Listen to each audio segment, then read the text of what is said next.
Bwana, jeshi la polisi limetoa tamko zito kwa watu ambao wanafanya uvunjifu wa kisheria, hususa ni kutoa hamasa kwa Desemba 9 kwa ajili ya maandamano.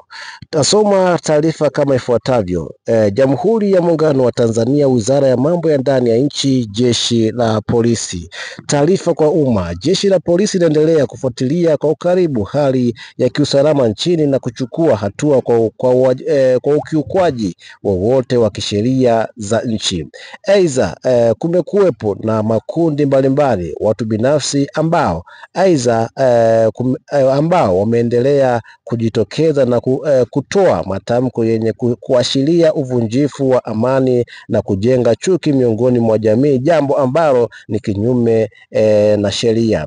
Jeshi la polisi linatoa tahadhari kuwa halitosita kuchukua hatua dhidi ya mambo kama hayo yenye lugha laini na nyingine kali zenye uchochezi. Jeshi la polisi linaendelea kuchukua hatua kwa matamko na matendo yote yenye lengo la kuchochea chuki na vurugu nchini, wakati huu ambao nchi ikiwa na jukumu kubwa la kuleta maridhiano ili kulinda amani na utulivu na kuendelea kukuza uchumi wetu, kwani kukitokea vurugu kila mmoja wetu atapata athari, hasa kiuchumi, kijamii na kiusalama.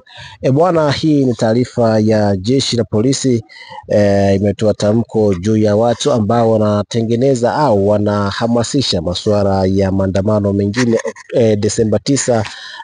Kama jeshi la polisi limetoa tamko kwamba itamchukulia sheria kali mtu yeyote atakayebanika anafanya jambo hilo. Nikukumbushe tu mwanafamilia wa MCD Sports Zone, usisahau kusubscribe, kulike, kushare na kucomment ili wa kwanza kuzipata taarifa zetu za kimichezo, burudani, siasa na matukio mbalimbali yanayoendelea kutokea ndani ya Tanzania lakini pia nje ya Tanzania.